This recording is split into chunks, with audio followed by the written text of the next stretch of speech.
Hotel থেকে বেরিয়ে প্রথমেই গেলাম আমরা তাওয়াং মনেস্ট্রিতে, যেটা আমাদের হোটেল থেকে একদম কাছে ছিল, মানে আমাদের হোটেল থেকে আর কি রুম থেকেই দেখা যাচ্ছিল।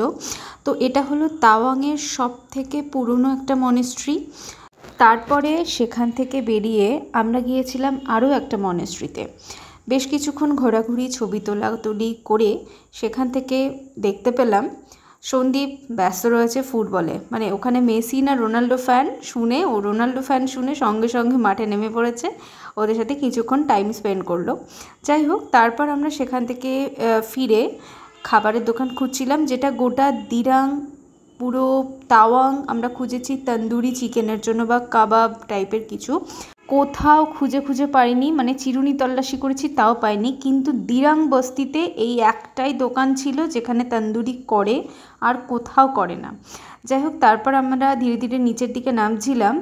এই রকম অবস্থা ছিল রাস্তার, মানে প্রচণ্ড বৃষ্টি পড়ছিল আর তার সাথে সাংঘাতিক মেঘ, সামনে কিচ্ছু দেখা যাচ্ছিল। নেহাতি অয়নদা ড্রাইভ ভীষণ ভালো করে বলে মানে একটা নিশ্চিন্ত থাকা গেছিলো। তারপর আমরা আসামের দিকে এসে বানজারা একটা হোটেলে কিছু খাবার খেলাম, সেটা সবু মাছ ভাজা, পাপড়ি চাট নিয়েছিলাম, ভাত, পাঁপড় ভাজা আর খাসির মাংস।